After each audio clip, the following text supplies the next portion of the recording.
আজকে আমরা কি করব, প্রেজেন্ট পারফেক্ট টেন্স থেকে ফিউচার পারফেক্ট টেন্স গঠন করব, ঠিক আছে। আজকে যে সেন্টেন্সগুলো এখানে আমাদের রয়েছে সেই সেন্টেন্সগুলো আমরা একটু দেখি। দেখো প্রথম যে সেন্টেন্সটা রয়েছে সেটা কি, I have drawn a picture, I have drawn a picture. Secondly আমাদের যে সেন্টেন্সটা রয়েছে সেটা কি, he has written a poem, he has written a poem. Thirdly যে সেন্টেন্সটা আমাদের রয়েছে সেটা কি, we have caught fish, we have caught fish.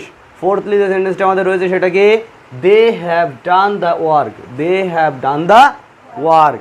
R fifth নাম্বারে আমাদের যে সেন্টেন্সটা রয়েছে সেটা কি, you have played, you have played. এখানে দেখো প্রত্যেকটা সেন্টেন্সের শুরুতে সাবজেক্ট আছে, কি আছে, সাবজেক্ট আছে। প্রত্যেকটা সেন্টেন্সে হ্যাভ অথবা হ্যাজের একটি আছে, হ্যাভ অথবা হ্যাজের একটি আছে। প্রত্যেকটা সেন্টেন্সে মূল ভার্বের তৃতীয় রূপ V3 আছে, কি আছে, V3 আছে। দেখো কোথাও অবজেক্ট আছে আবার কোথাও অবজেক্ট নাই, তার মানে এই অবজেক্টের বিষয়টা বাদ দিলে বাকি যে জায়গাটুকু থাকে সেটা কি, সাবজেক্ট, হ্যাভেজের একটি এবং মূল ভার্বের তৃতীয় রূপ V3। এইটুকুই বেসিক জিনিস, এইটুকু কি বেসিক জিনিস। কারণ অবজেক্ট কোনো সেন্টেন্সে থাকতে পারে আবার নাও পারে। অবজেক্ট সেন্টেন্সে থাকলে সেন্টেন্সের সৌন্দর্য বৃদ্ধি পায়, আর না থাকলে সেন্টেন্সের কোনো ক্ষতি হয় না, ঠিক আছে। তার মানে এখান থেকে আমরা কি বলতে পারি, যে সেন্টেন্সে একটি সাবজেক্ট থাকে, হ্যাভ অথবা হ্যাজের যে কোনো একটি থাকে, মূল ভার্বের তৃতীয় রূপ V3 থাকে এবং অবজেক্ট থাকতে পারে আবার নাও পারে, তাকে প্রেজেন্ট পারফেক্ট টেন্স বলে। তাকে কি বলে, প্রেজেন্ট পারফেক্ট টেন্স। সংক্ষেপে বললাম কারণ কি, প্রেজেন্ট পারফেক্ট টেন্স ইতিমধ্যে আমাদের শেষ হয়ে গেছে, তাই না। প্রেজেন্ট পারফেক্ট টেন্স ইতিমধ্যে আমাদের শেষ হয়ে গেছে, এজন্য আজকে আমি সংক্ষেপে বললাম, ঠিক আছে, present perfect টেন্সটা।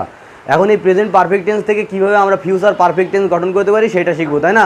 Present perfect tense থেকে ফিউচার পারফেক্ট টেন্স গঠন করা একেবারেই ইজি ব্যাপার, একেবারেই ইজি ব্যাপার। প্রেজেন্ট পারফেক্ট টেন্স থেকে ফিউচার পারফেক্ট টেন্স গঠন করতে গেলে আমাদের অল্প একটু ভ্যারিয়েশন আনতে হয়। কতটুকু, অল্প একটু ভ্যারিয়েশন আনতে হয়। সেটা কি, প্রেজেন্ট পারফেক্ট টেন্সের যে স্ট্রাকচার সেই স্ট্রাকচার হুবহু একই থাকবে, হুবহু একই থাকবে। শুধুমাত্র প্রেজেন্ট পারফেক্ট টেন্সে এসে আমরা যে সাবজেক্টের পরে হ্যাভ অথবা হ্যাজকে দেখতে পাই, এই হ্যাভ অথবা হ্যাজকে উঠাই দিতে হবে, হ্যাভ অথবা হ্যাজকে উঠাই দিতে হবে, দিয়ে এই সাবজেক্টের পরে শ্যাল হ্যাভ অথবা উইল হ্যাভ বসাতে হবে। কি বসাতে হবে, শ্যাল হ্যাভ অথবা উইল হ্যাভ বসাতে হবে, তাতে এটা ফিউচার পারফেক্ট টেন্স হয়ে যাবে। তাহলে প্রেজেন্ট পারফেক্ট টেন্স থেকে ফিউচার পারফেক্ট টেন্স গঠন করা কি কঠিন ব্যাপার, কঠিন ব্যাপার না। শুধুমাত্র সাবজেক্টের পরে কী বসাতে হবে, হ্যাভ এবং হ্যাজকে উঠিয়ে দিয়ে শ্যাল হ্যাভ অথবা উইল হ্যাভ বসাতে হবে, তাতে সেটা কী হয়ে যাবে, ফিউচার পারফেক্ট টেন্স হয়ে যাবে, ঠিক আছে। তাহলে আমরা একটু দেখি প্রথম সেন্টেন্সে যে সাবজেক্ট আছে, সাবজেক্টটা কি, আই। আয়ের পরে শ্যালও বসতে পারে আবার উইলও বসতে পারে। যেখানে শ্যাল বসতে পারে সেখানেই শ্যাল হ্যাভ বসতে পারে, যেখানে উইল বসতে পারে সেখানেই উইল হ্যাভ বসতে পারে, ঠিক আছে। তাহলে আয়ের পরে শ্যাল হ্যাভও বসতে পারবে আবার উইল হ্যাভও বসতে পারবে। তাহলে I shall have, shall have. এখানে আবার কি উইল হ্যাভও বসতে পারে, উইল হ্যাভ। তাহলে আই শ্যাল হ্যাভ অথবা উইল হ্যাভ। আয়ের পরে কি বসবে, আই, এরপর শ্যাল হ্যাভও বসতে পারে আবার উইল হ্যাভও বসতে পারে। আর দ্বিতীয় যে সেন্টেন্সটা রয়েছে এখান থেকে হ্যাভকে উঠিয়ে দিয়ে আমরা কি বসাতে পারি, এখানে কি শ্যাল হ্যাভ বসতে পারে, হি এর পরে কি শ্যাল হ্যাভ বসতে পারে না, হি তো ফার্স্ট পারসন না, শ্যাল শুধুমাত্র ফার্স্ট পারসনের পরে বসতে পারে। তাহলে শ্যাল হ্যাভ শুধুমাত্র ফার্স্ট পারসনের পরে বসতে পারে, অন্য কোনো পারসনের পরে কি বসতে পারবে না। সেকেন্ড পারসন বা থার্ড পারসন যাই থাকুক না, তারপরে সবসময় উইল হ্যাভ বসে, কি বসে, উইল হ্যাভ বসে। তবে উইল হ্যাভ ফার্স্ট পারসনের পরে কেউ বসতে পারে, তাই না। তাহলে he will have, he will have. তারপরে এখানে কি রয়েছে, তৃতীয় সেন্টেন্সে উই এর পরে আমরা শ্যাল হ্যাভ বসাবো নাকি উইল হ্যাভ বসাবো, উই এর পরে কি বসাবো, শ্যাল হ্যাভও বসতে পারে আবার উইল হ্যাভও বসতে পারে। শ্যাল হ্যাভ, কারণ উই হচ্ছে ফার্স্ট পারসন, এখানে শ্যাল হ্যাভও বসতে পারে আবার উইল হ্যাভও বসতে পারে। তার মানে আমরা শ্যাল হ্যাভও বসাতে পারি আবার উইল হ্যাভও বসাতে পারি। তারপরে কি রয়েছে দেখো তো, দে, কি দে, দে এর পরে শ্যাল হ্যাভ বসবে নাকি উইল হ্যাভ বসবে, উইল হ্যাভ বসবে। এখানে শ্যাল হ্যাভ বসতে পারবে না, পারবে কি না, কারণ সাবজেক্ট শুধুমাত্র ফার্স্ট পারসন হলেই শ্যাল হ্যাভ বসতে পারে, অন্য কোনো পারসনের পরে শ্যাল হ্যাভ বসতে পারে না, ঠিক আছে। তারপরে এটা লাস্ট যে সেন্টেন্স, সেখানে কি রয়েছে, লাস্ট সেন্টেন্সটাতে আমরা সাবজেক্ট হিসেবে কি পেয়েছি, ইউকে পেয়েছি। এই ইউ এর পরে শ্যাল হ্যাভ বসবে নাকি উইল হ্যাভ বসবে, উইল হ্যাভ বসবে, কারণ ইউ এর পরে শ্যাল হ্যাভ বসতে পারবে না।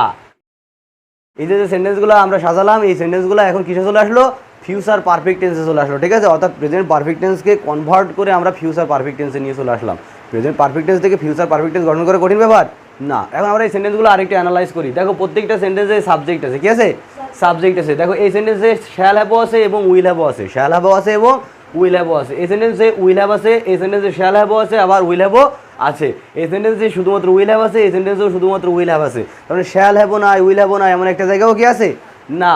তাহলে আমরা কি বলতে পারি, শ্যাল হ্যাভ অথবা উইল হ্যাভের একটি, শ্যাল হ্যাভ অথবা উইল হ্যাভের একটি। এই সেন্টেন্সে কি বলতে পারি, শ্যাল হ্যাভ অথবা উইল হ্যাভের একটি, এখানে শ্যাল হ্যাভ অথবা উইল হ্যাভের একটি, এখানে শ্যাল হ্যাভ অথবা উইল হ্যাভের একটি, এখানে কি বলবো, শ্যাল হ্যাভ অথবা উইল হ্যাভের একটি। তার মানে শ্যাল হ্যাভও নাই, উইল হ্যাভও নাই, এমন একটা জায়গাও কি আছে না। শ্যাল হ্যাভ অথবা উইল হ্যাভ থাকাই লাগবে, এটা কমন জিনিস, কি শ্যাল হ্যাভ এবং উইল হ্যাভ কমন, কি কমন সব সেন্টেন্সে রয়েছে, তার মানে কি এটা থাকাই লাগবে, ঠিক আছে। তারপরে দেখি এখানে ভিতরি আছে, এখানে ভিতরি আছে, এখানে ভিতরি আছে, এখানে ভিতরি আছে, এখানে ভিতরি আছে, তাই না। তারপরে কি এখানে অবজেক্ট আছে, এখানে অবজেক্ট আছে, এখানে অবজেক্ট আছে, এখানে অবজেক্ট আছে, এখানে অবজেক্ট নাই, তার মানে কতটুকু কমান, সাবজেক্ট শ্যাল হ্যাভ অথবা উইল হ্যাভের একটি এবং মূল ভার্বের তৃতীয় রূপ ভিতরি, এই পর্যন্ত কমান, এই পর্যন্তই হচ্ছে বেসিক জিনিস, এই পর্যন্তই বেসিক জিনিস, ঠিক আছে। মূল জিনিসই হচ্ছে এতটুকু। ফিউচার পারফেক্ট টেন্স গঠন করতে গেলে যে স্ট্রাকচার লাগে সেই স্ট্রাকচারের বেসিক অংশটাই হচ্ছে সাবজেক্ট শ্যাল হ্যাভ অথবা উইল হ্যাভের একটি এবং মূল ভার্বের তৃতীয় রূপ ভিতরি। অবজেক্ট থাকতে পারে আবার নাও পারে। এই চেহারার মধ্যে যে সেন্টেন্সই পড়বে তার যে নামটা আমরা দিব, পৃথিবীতে যত সেন্টেন্স আসুক না কেন এই চেহারা গ্রহণ করলে তাকে সেই নামটাই গ্রহণ করতে হবে। সেই নামটা কি, ফিউচার পারফেক্ট টেন্স, কে ফিউচার পারফেক্ট টেন্স। তাহলে প্রেজেন্ট পারফেক্ট টেন্সকে কনভার্ট করে আমরা কি করলাম, ফিউচার পারফেক্ট টেন্স গঠন করলাম। এখান থেকে আমরা একটা সিদ্ধান্ত গ্রহণ করতে পারি না, দেখো প্রত্যেক সেন্টেন্সে সাবজেক্ট আছে, প্রত্যেক সেন্টেন্সে শ্যাল হ্যাভ অথবা উইল হ্যাভের একটি আছে, প্রত্যেক সেন্টেন্সে মূল ভার্বের তৃতীয় রূপ ভিতরি আছে, কোথাও অবজেক্ট আছে, কোথাও অবজেক্ট নাই। তার মানে আমরা কি বলতে পারি, অর্থাৎ যে সেন্টেন্সে একটি সাবজেক্ট থাকে, শ্যাল হ্যাভ অথবা উইল হ্যাভের যে কোনো একটি থাকে, মূল ভার্বের তৃতীয় রূপ ভিতরি থাকে এবং অবজেক্ট থাকতে পারে আবার নাও পারে, তাকে ফিউচার পারফেক্ট টেন্স বলে। বুঝতে কারো সমস্যা হয়েছে?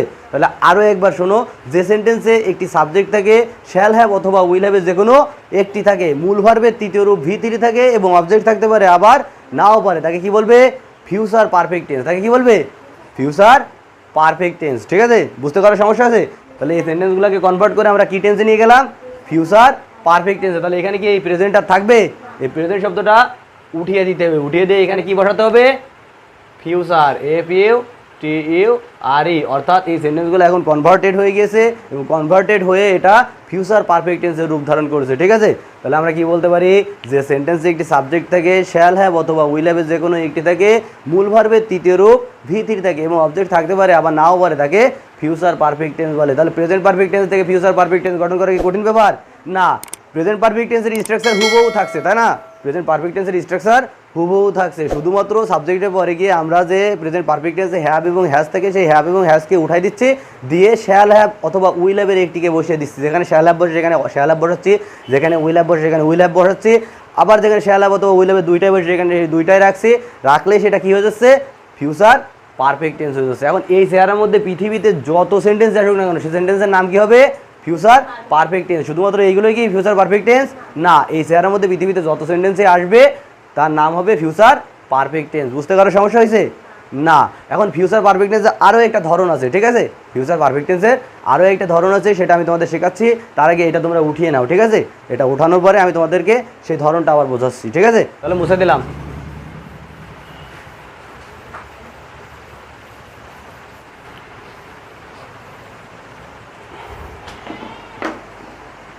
এখন ফিউচার পারফেক্ট টেন্সের আরও একটা ধরন আছে বলছি, তাই না। ফিউচার পারফেক্ট টেন্সের আরও একটা ধরন আছে, সেই ধরনটাকে ভবিষ্যতে দুইটা কাজ ঘটবে, এই দুইটা কাজের মধ্যে একটি কাজ একটু আগে ঘটবে আর একটি কাজ একটু পরে ঘটবে।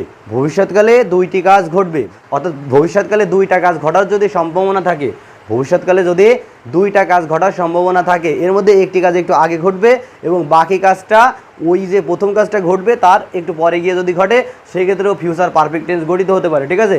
তবে সেই ক্ষেত্রেও একই স্ট্রাকচার থাকবে, ফিউচার পারফেক্ট টেন্সের বেসিক যে স্ট্রাকচার সেই স্ট্রাকচার একই থাকবে।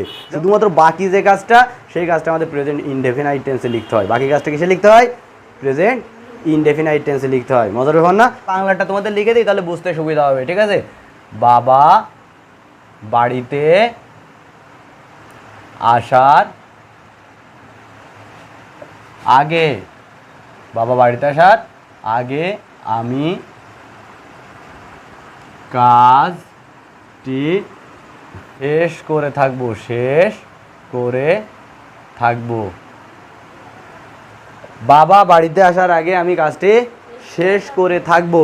তাহলে দেখো তো, বাবা বাড়িতে আসার আগে আমি কাজটি শেষ করে থাকবো, এখানে কয়টা কাজ ঘটছে, ভবিষ্যতে দুইটা কাজ ঘটছে। একটা কাজ কি, বাবার বাড়িতে আসা, একটা কাজ কি, বাবার বাড়িতে আসা, আর বাকি কাজটা কি, আমার কাজটি শেষ করা, আমার কাজটি শেষ করা। এর মধ্যে কোন কাজটি আগে ঘটছে, আমার কাজটি শেষ করা। আমি কাজটি শেষ করবো কখন, বাবা বাড়িতে আসার আগে। তাহলে আমি কি বলছি, যে কাজটা আগে ঘটবে সেই কাজটা ফিউচার পারফেক্ট টেন্সে লিখতে হবে। তাহলে ফিউচার পারফেক্ট টেন্সের স্ট্রাকচার কি, সাবজেক্ট শ্যাল হ্যাভ অথবা উইল হ্যাভের একটি, মূল ভার্বের তৃতীয় রূপ ভিতরি, অবজেক্ট থাকলে থাকবে, না থাকলে না থাকবে। আর পরবর্তীতে যে কাজটি সম্পন্ন হবে সেই কাজটা কোন টেন্সে লিখতে হবে বলছে, প্রেজেন্ট ইনডেফিনাইট টেন্সে। কোন টেন্সে, প্রেজেন্ট ইনডেফিনাইট টেন্সে। তাহলে আমি কাজটি শেষ করে থাকবো, এটা কিসে লিখতে হবে, ফিউচার পারফেক্ট টেন্সে লিখতে হবে, ঠিক আছে। তাহলে কি সাবজেক্ট হিসেবে কাকে গ্রহণ করব আমরা? আই, কারণ কি আমি এর ইংরেজি কি আই। এবার আয়ের পরে শ্যাল হ্যাভ আর উইল হ্যাভের মধ্যে থেকে আমরা দুইটাকেই বসাতে পারি, তাই না? শ্যাল হ্যাভ অথবা কি will have, I shall have oblique will have. এখন কাজটি শেষ করব, কি করব? কাজটি শেষ করব, ঠিক আছে। শেষ করার ইংরেজি হচ্ছে ফিনিশড, কি ফিনিশ, FINISH। এখন এখানে হ্যাভ রয়েছে না, তাহলে হ্যাভ যখন থাকবে তখন মূল ভার্বের তৃতীয় রূপ দিতে হবে, তাহলে ফিনিশড, কি ফিনিশড। তাহলে I shall have oblique will have finished the work, K work. তাহলে দেখো তো এই অংশটা কোন টেন্সে চলে গেল? এই অংশটা কোন টেন্সে চলে গেল? দেখো এখানে সাবজেক্ট আছে, কি আছে? সাবজেক্ট আছে, শ্যাল হ্যাভ অথবা উইল হ্যাভের একটি আছে মূল ভার্বের তৃতীয় রূপ V3 আছে, ঠিক আছে। আর দ্য ওয়ার্ক এটা হচ্ছে অবজেক্ট, এটা কি অবজেক্ট। তার মানে এটা কোন টেন্স? Future perfect tense. মজা জিনিস না? আগে দেখছো এই সেন্টেন্স? না, চিনে ফেলতেছো কীভাবে? কারণ এর চেহারাটা তোমাদের মাথায় ঢুকে গিয়েছে যে এই চেহারার মধ্যে যেই পড়বে তার নাম কি হবে? Future perfect tense. এখন বাকি আরেকটা কাজ থাকে, সেই কাজটা কি? বাবার বাড়িতে আসা। সেই কাজটা কি? বাবার বাড়িতে আসা। এটা কোন টেন্সে লিখতে বলছি? প্রেজেন্ট ইনডেফিনাইট টেন্সে, কি প্রেজেন্ট ইনডেফিনাইট টেন্সে। এখন এখান থেকে একটা শব্দ ব্যবহৃত হয়েছে আগে, কি আগে বা পূর্বে, এর ইংরেজি হচ্ছে বিফোর। এর ইংরেজি কি বিফোর, এর ইংরেজি কি BEFORE, বিফোর। আর বাবার বাড়িতে আসা, বাবার ইংরেজি কি father, before father, FATHER father. তাহলে কি বাবার বাড়িতে আসা, বাবার বাড়িতে আসা, এটার ইংরেজি কি ফাদার কাম, COME কাম। এখন এই কাম পর্যন্ত আসলে কিন্তু ভুল হয়ে যাবে, কি হয়ে যাবে? ভুল হয়ে যাবে, কারণ এখানে সাবজেক্টে কি বাবা, ফাদার, এটা থার্ড পারসন না? থার্ড পারসন কোন নাম্বার? Singular number. এটা আমরা প্রেজেন্ট ইনডেফিনাইট টেন্সে লিখতেছি না? প্রেজেন্ট ইনডেফিনাইট টেন্সে আমরা যখন লিখতে যাই আর সাবজেক্ট যখন থার্ড পারসন সিঙ্গুলার নাম্বার থাকে, তাহলে সেই সেন্টেন্সে অবশ্যই মূল ভার্বের শেষে S by S যুক্ত হতে বাধ্য, তাই না? কামস। তাহলে কি হলো একবারে সেন্টেন্সটা? I shall have oblique will have finished the work before father comes, before father comes. বুঝতে কারো সমস্যা হয়েছে? বুঝতে কারো সমস্যা হয়েছে? না। তাহলে ফিউচার পারফেক্ট টেন্স গঠন করা কি কঠিন ব্যাপার প্রেজেন্ট পারফেক্ট টেন্স থেকে? না। ফিউচার পারফেক্ট টেন্স তাহলে কয়টা ধরন বোঝাতে পারে? দুইটা ধরন বোঝাতে পারে। সেই ধরন দুইটা কি? একটা কাজ ঘটে থাকবে অথবা দুইটা কাজ যে ক্ষেত্রে বোঝাবে সেক্ষেত্রে একটা কাজ একটু আগে ঘটবে আর একটা কাজ একটু পরে ঘটবে। যে কাজটা আগে ঘটবে সেটা ফিউচার পারফেক্ট টেন্সে রাখতে হবে, আর বাকি যে কাজটা পরে ঘটবে সেই কাজটা প্রেজেন্ট ইনডেফিনাইট টেন্সে লিখতে হবে। তাহলে কঠিন ব্যাপার এটা। বুঝতে কারো কোনো সমস্যা হয়েছে? কারো কোনো সমস্যা? কারো কোনো কোশ্চেন আছে এই নিয়ে? আর তাহলে সবাই ভালো থেকো। টিল দেন, আল্লাহ হাফেজ। ওকে, উঠায় নাও।